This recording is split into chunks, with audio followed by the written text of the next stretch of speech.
Hello.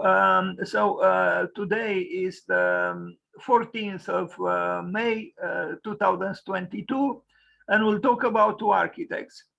An architect who was born on the 14th of May, and one who died on the 14th of May. We'll begin with Marco Zanuso, an Italian who is described in this way: the architect with the soul of a designer. He was a formidable designer, and also he built significantly, I would say, some buildings which show that he was not, he was also an architect, not just, an industrial designer or so. Marco Zanuso was born in Milan on the 14th of May, 1916. He was one of a group of Italian designers from Milan, shaping the international idea of good design, so-called good design, in the post-war years. Trained in architecture at the Politecnico di Milano University, he opened his own design office in 1945. From the beginning of his career at Domus, where he served as the editor from 1947 to 1949, and at Casabella, where he was editor from 1952 to 1956, he helped to establish the theories and ideas of the energetic modern design movement. As a professor of architecture, design, and town planning at the Politecnico from the late 1940s until the 1980s, and as one of the founding members of the ADI in the 1950s, he also had a distinct influence over the next design generation coming out of Italy. This was the man, an interesting man, an interesting designer, and an interesting architect. Italian designers, of course, are very famous, and he is one of the best. He was one of the best. Here is a picture with the four sacred monsters of Italian design: Achille Castiglioni on the left, then Vico Magistretti, also an architect, the second on the left, and then in the center, Marco Zanuso, and on the right, Ettore Sozzas. Here he is in a beautiful picture, I would say, because not too many stars, and he was a star designer, would, leave behind such pictures, humane pictures. I like this picture very much with Marco Zanuso and his daughter. Lyrical rationalism. Now, this is perhaps, rather almost an aggressive lyrical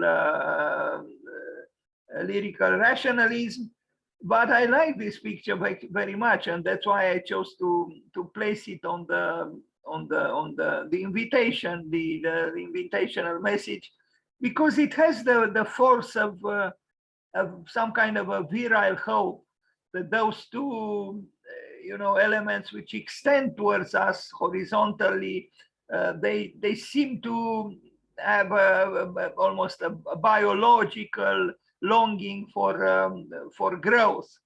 And in this, perhaps there is some kind of hope.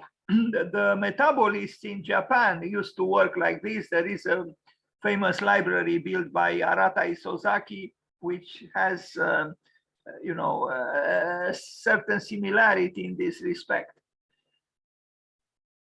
Marco Zanussi. I will show mainly his buildings, but also a few of his designs. Look at this apartment building. No, it's an office building, but it's a residence and an office.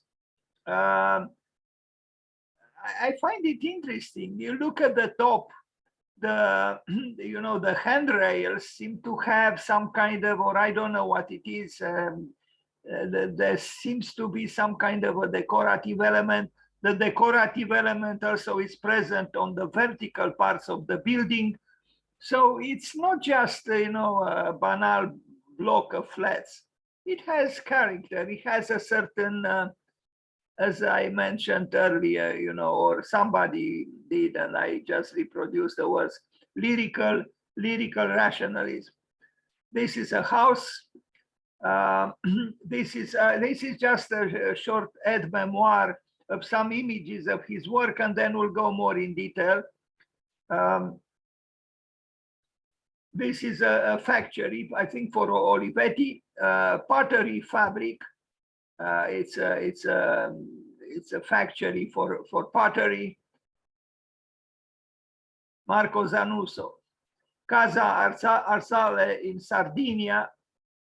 I like this very much. It's you know, very simple architecture, but you know, using stones, and it's very well integrated with the landscape, with the courtyard. He was a very skillful architect, although he was more famous as a designer, you know, designer and industrial designer. But as I read, he studied architecture at the Polytechnic University in Milan. I like very much this architecture, you know, primal, almost primitive, but it has character, and it has honesty, it has sincerity.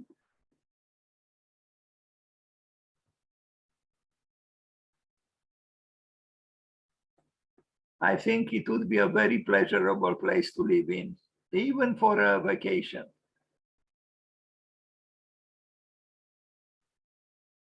Marco Zanuso. And you'll be surprised, because you will take a look at some of his designs, object designs, and you'll see it's a very, you know, sophisticated and almost sleek designer, but the building has it's raw, it's earthy. And I like, in the plan, you see the entrance into the rooms, you know, diagonally through the corner. This is rather atypical.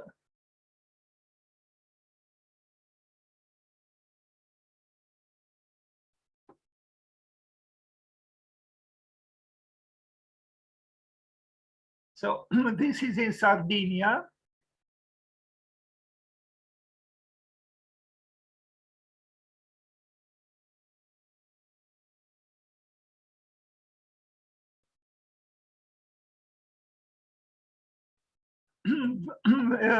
Some of these works are indeed, you know, presented under this wording, vernacular modern. And I like the conjunction of these two words, vernacular, modern. Usually what is vernacular is not modern, and what is more modern is not vernacular. Marco Zanuso, Casa de Vacazione, we already saw it. He built, I think, a few there. Now, Marco Zanuso and Adriano Olivetti, here they are. He built for this famous industrialist. You know, the Olivetti firm is very famous for its, in the past, its typewriters. I don't know what they do now.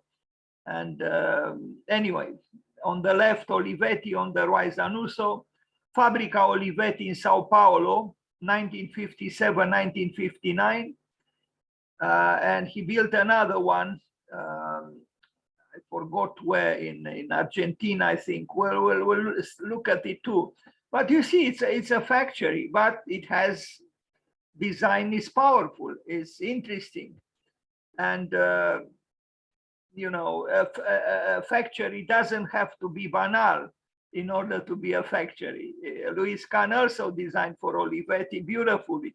Here is Marco Zanuso, equally inspired and very different actually from the work by Luis Kahn.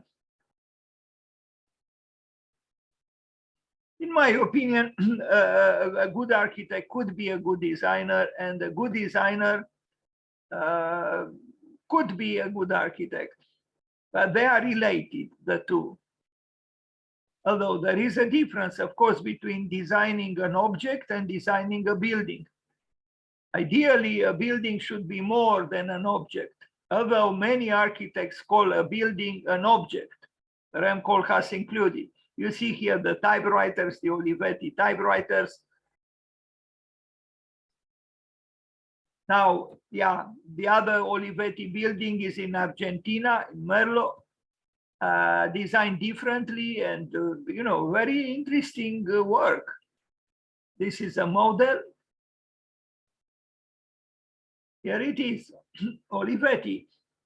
When you have a good relationship between the client, the beneficiary of the building, well, the one who pays for the building, and the architect, good results often happen. Olivetti always was open-minded and employed good architects and designers and had the money to sustain, you know, quality work. Olivetti. So we saw two factories designed by Zanuso for Olivetti. One this one is in Argentina, as opposed to the previous one that we saw.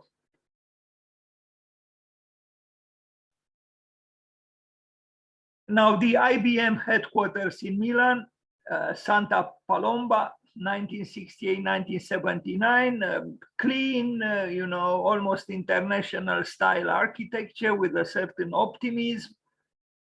I still think it's good architecture. The Nuovo Piccolo Teatro in Milan. So this was built in Milan. I don't know, is it for children? Maybe for piccolo. Or it's just a small theater for adults. It looks a little bit domineering for a piccolo theater, but no, I guess it's for adults. Anyway, Marco Zanuso. Now, what is this? A house in South Africa, a beautiful house, 1975, Coromandel Estate Manor House in Lydenburg, South Africa. It's like a, you know, to call it a house is to almost be unjust. It's, well, the landscape is massive and it's beautiful and it's impressive and even, you know, a little bit domineering. But the house, look at the sketches. The sketches are very, you know, strict in a way, but also lyrical, cryptical. I think this sketch summarizes well the spirit of the house. It's a beautiful house. And I think Marco Zanuso, in his work with stone, is very, very convincing. And here he employs stone as well. Look at this. You know, the building and the trees, yes, they are distinct from each other, but they somehow work together. They complement each other. The work of man and the work of God, or the work of nature. Great trees, great walls, large compound, a large building, but interesting. It's almost like, I don't know, futurist archaeology or a futurist ruin, or I don't know how to put it. I think it's a remarkable building. Better than what Olgiati built in Portugal for himself, in my opinion. I understood that he initially wanted to build it also in in South Africa, but then he settled for Portugal. Anyway, an interesting house by Marco Zanuso. I would feel very alone there myself, but everything designed. You see here, you wouldn't, after you saw pictures of the house, you wouldn't imagine that these drawings are actually for that house, because the drawings are the drawings of an industrial designer. But the building, look at it, it's raw, it's earthy.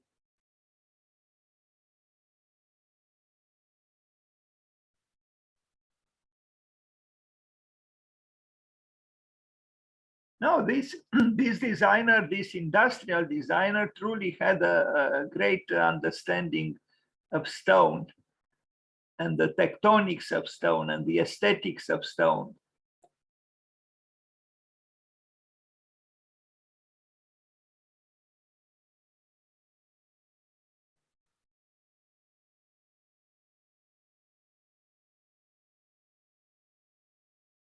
Marco Zanuso, South Africa.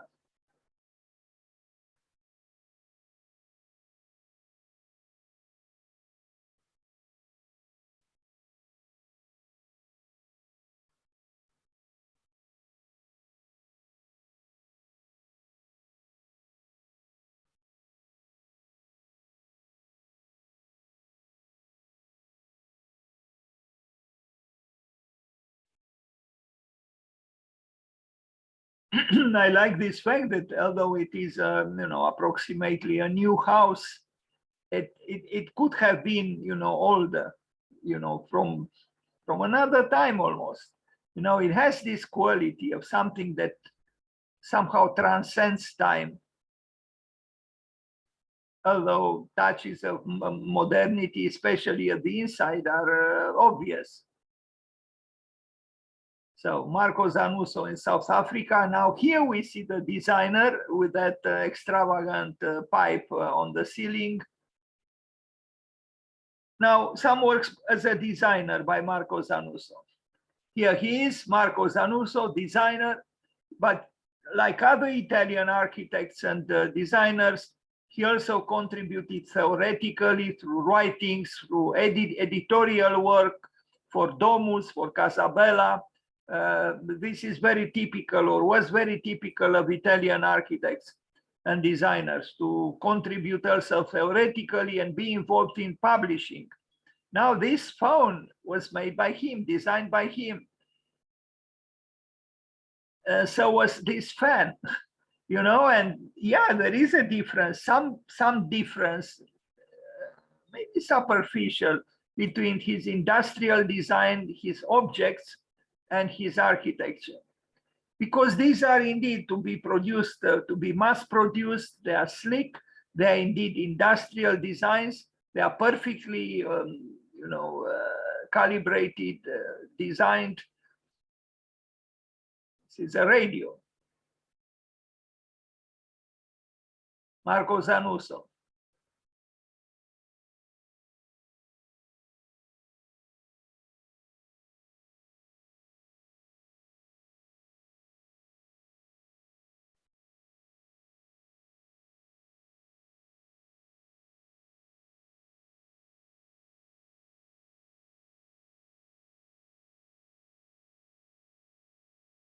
Happy birthday, sir.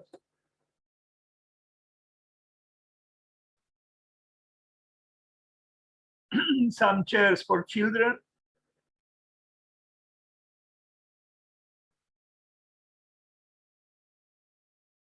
This is not for children, but a child might enjoy it nevertheless. It's probably very comfortable.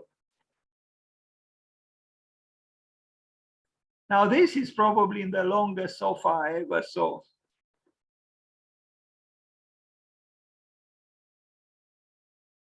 Marco Zanuso. A funny looking armchair.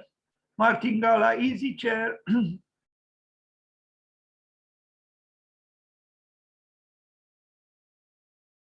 Italians have great craftsmen, so they can manufacture beautifully even the most unusual designs. Sleep-o-matic sofa. Marco Zanuso.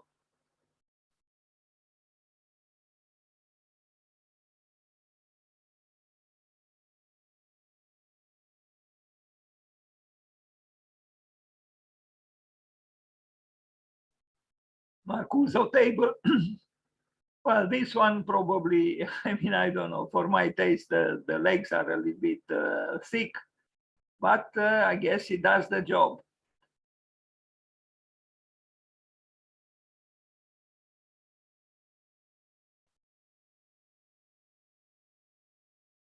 Lambda chair. This is perfectly designed. I don't know what material it is manufactured of.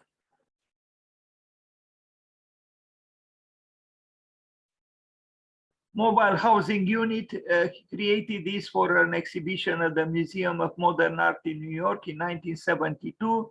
This mobile housing unit was created for the exhibition, The New Domestic Landscape, at the Museum of Modern Art in New York. The unit was designed to be contained in a 20-foot, that's 6 meters, container, and intended to be deployed in emergency situations. So everything is designed here, as you can see.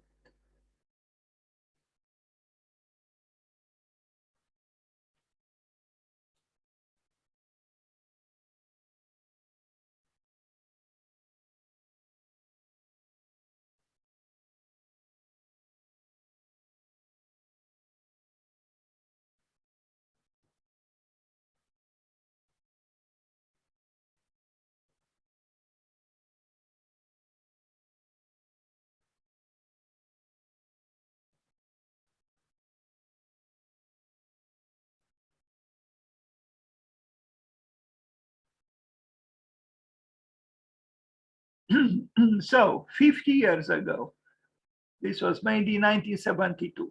Okay, happy birthday to Marco Zanuso. And now we'll talk about the second architect today, who was not an industrial designer, but a very interesting, an excellent British architect who was honored by the British authorities with the honorary title of a sir. He became a sir. He was not born as a sir, but he became one. Colin St. John Wilson, or Sir Colin St. John Wilson. He died in 2007, so 15 years ago, exactly on this day, the 14th of May. This was the man, a very, very serious architect, and he built a few very good buildings. We are going to see them. He was also a professor.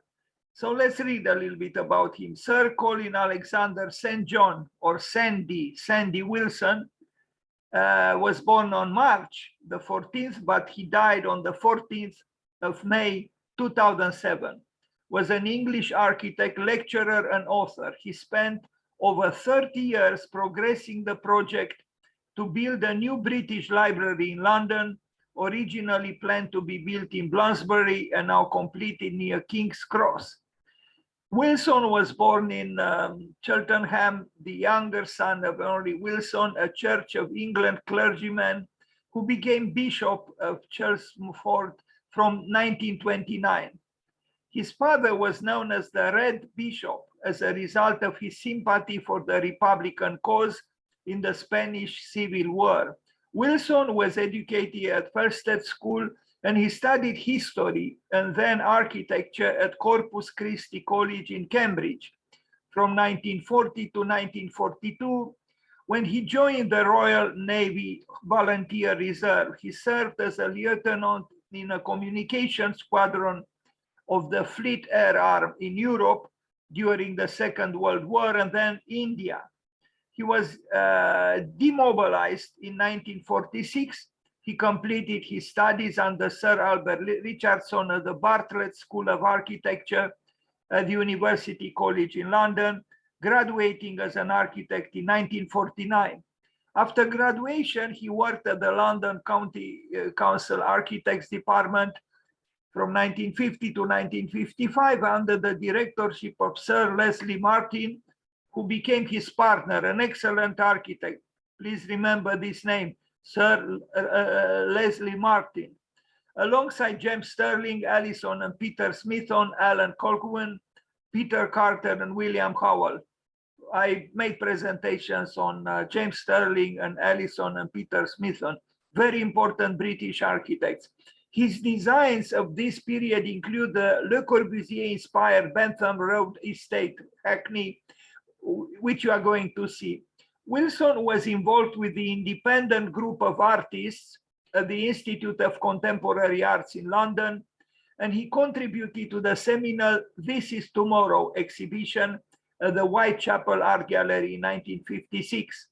Again and again, architects associate themselves with artists, and they promote their ideas in exhibitions, in talks, and so on. Architects should not just expect, possible clients to commission them to do something. No, they should manifest themselves even when they don't have commissions, maybe even more than. So, the seminal title, This Is Tomorrow, I like it. We should think about this ourselves. This is tomorrow. He worked for a development company for a year before becoming a lecturer in architecture at Cambridge University, where Leslie Martin had been appointed professor. Wilson met Finnish architect Alvar Aalto through Leslie Martin, and this had a major impact on his following building. He was a fellow at the Churchill College in Cambridge from 62 to 71. He retired from teaching in 1969 to concentrate on his architectural practice. As well as teaching together, Wilson and Martin also practiced together as architects from offices in Cambridge, designing Harvey Court at Gonville and Caius College. You are going to see it, which himself argues that had an influence on Italian rationalist architecture, especially that of Aldo Rossi. An extension to the School of Architecture in Cambridge, you are going to see it, a house for painter Christopher Comfort in Cambridge, which I showed on the invitational message. A great house, in my opinion, and the Law, English, and Statistical Libraries on Manor Road in Oxford, which you are going to see.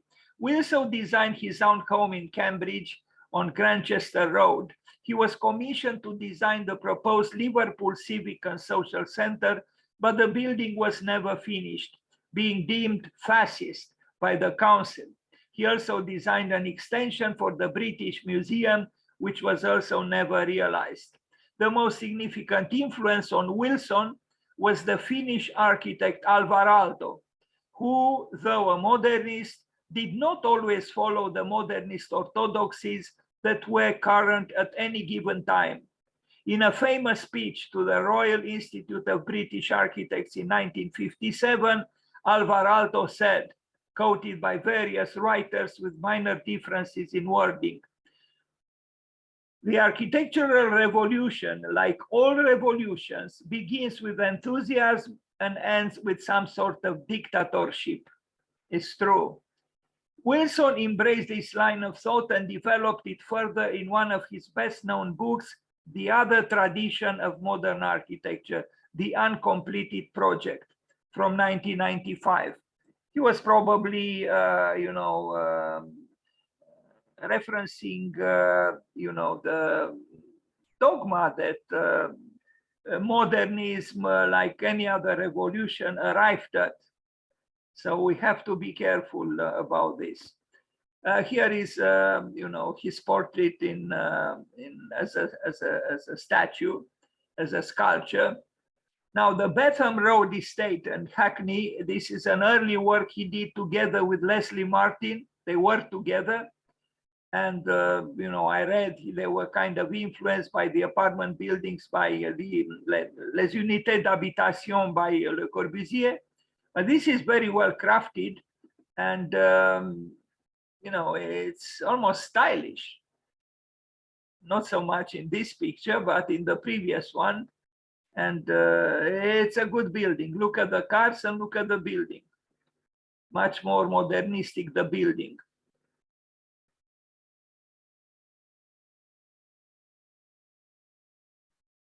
Some of his works, Mr. Wilson, are, considered brutalist works. I wouldn't really call them brutalist.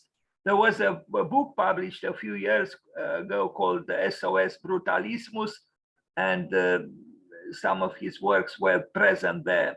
Now, this is the Hervey Court at Gonville and Caius College in Cambridge. Another work done together with Leslie Martin. But there is, if one looks more carefully, the influence coming from Alvar Aalto. The work of Leslie Martin and Colin Wilson is a little bit more vigorous, if I am to call it so, as compared to Alvar Aalto. In the case of Alvar Aalto, the poetry of his architecture is a little bit more lyrical, but I like the architecture of Leslie Martin and Colin Wilson. You know, the transposition of the Finnish influence into the British context.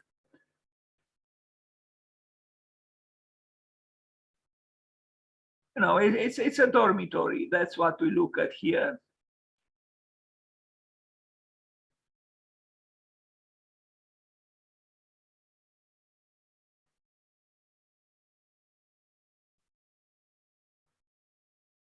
Now, Wilson claimed that this work might have had an influence on the Italian rationalists.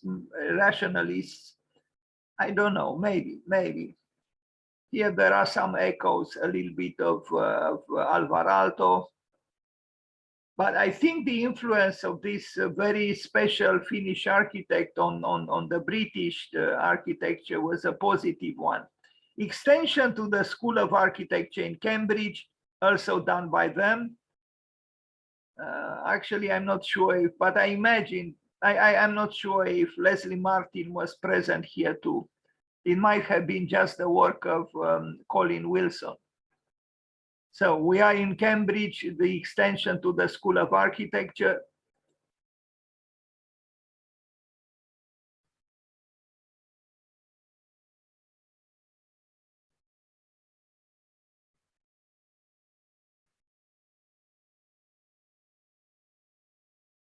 This architecture might not appear very, you know, spectacular, and it was not the intention to create a so-called spectacular architecture. This house has lots of qualities. House for this painter, Christopher Cornford in Cambridge. Both the outside and the inside, I think, show great skill. This makes me think a little bit of a church, actually, designed by Rudolf Schindler on the west coast of the United States. I think in Los Angeles, but this is a house. This is how it looks from the outside, and I think it's masterly done. Its geometry is clear, but then there is the mystery of this intermediate space in the corner, you know, with the access at the first floor, and the structure and the wood and you know, the bricks, and it's a very fine building. Let's only hope the painter was as good as the architecture. I mean, of the architecture of his house. And it's not in a, you know, in a insignificant village somewhere in the mountains. It's in Cambridge.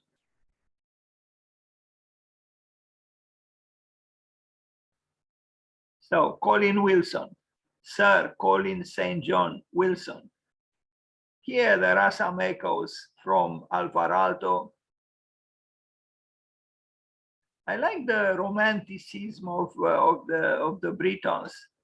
Now, the Law, English and Statistical Libraries on Manor Road in Oxford, it has a name, this library, but I also found it like this. It's, you know, an institutional building. You know, it's functionalist, and it works, but I prefer looking at the trees here than at the building. And the building is good too, in a, you know, in its own way.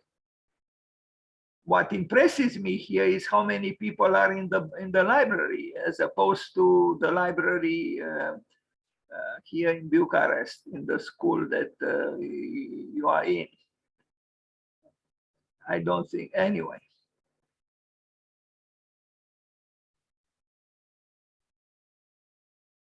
Well, here there are much fewer people. In fact, it's just one person. Anyway, Colin Wilson. His own home in Cambridge, I couldn't find great pictures, although this one is nice, published by Riba. And I like the sculpture. The sculpture is not his. But even his house is a little bit, geometrical and a little bit stiff. But it has a level of honesty and, a certain rigor, which maybe in excess could be problematic. But this makes me think a little bit of Herzberger's architecture in the Netherlands. Colin Wilson's home in Cambridge. Now we arrive at his most important work, his most, his best known, his most famous, a very large one. I understood the construction took place many years, like 30 years, because of all kinds of problems with financing, with finding the appropriate plot of land, a major work, but it came out, I think, very well in the end. So we are looking now at the British Library in London, and I feel like comparing it with La Bibliothèque Nationale de France, the National Library of France in Paris by Dominique Perrault. This is Colin Wilson, and I think he did a remarkable work here, to be able, because it's a very large building, to in a way to fragment it, and also to use a sloping roof. Sloping roof could be risky for a very large building, but I think he did an exceptional work here, and it is valued. It is now grade 1 as a historical monuments in England.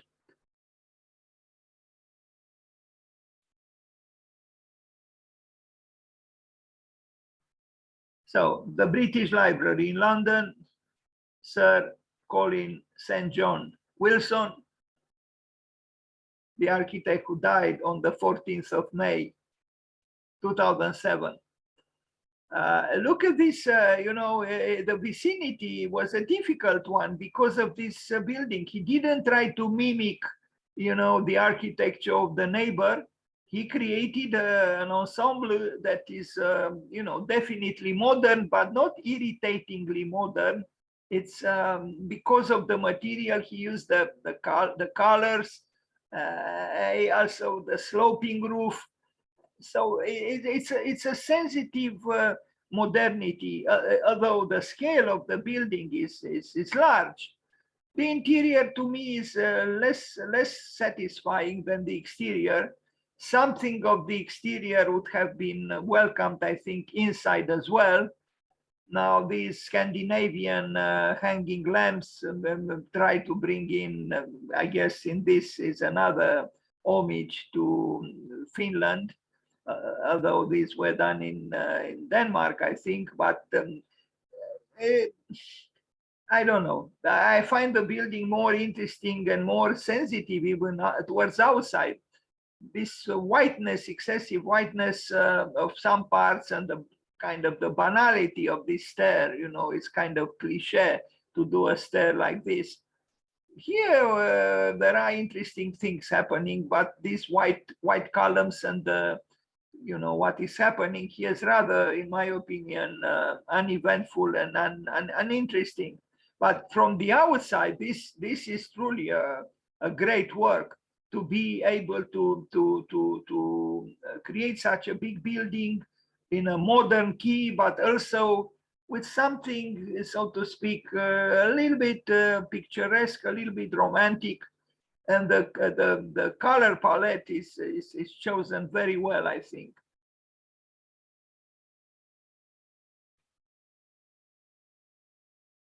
I think this building expresses well the British spirit, in the sense that, you know, they advocate the new, they advocate modernity, but they also have great respect for tradition, for the past. So there is a conformity within Great Britain that pushes forward, but at the same time, without losing the ties with what preceded.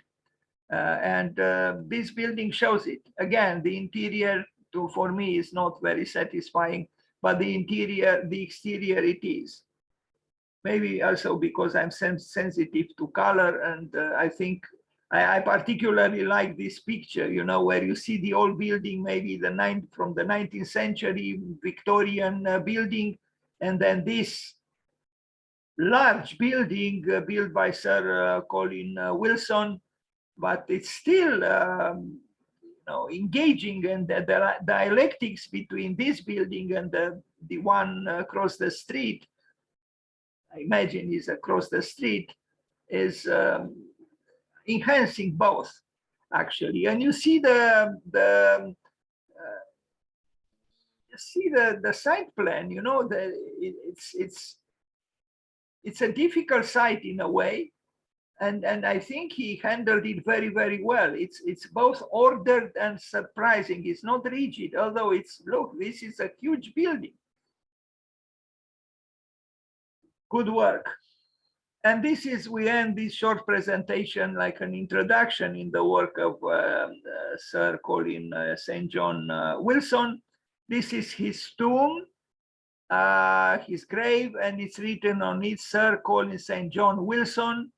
And then underneath, saying in Latin, credo ut intelligam, and I have the translation in the last and in the next and last image of this presentation. Credo ut intelligam, which alternatively is spelled credo ut intelligam, is Latin for I believe so that I may understand. The relationship between faith and understanding is complex. Some people think that, you know, if you believe, you don't quite need to understand. But this issue is indeed complex, and maybe we'll talk one day about it. But I think it's important to perhaps have both faith and understanding. Thank you.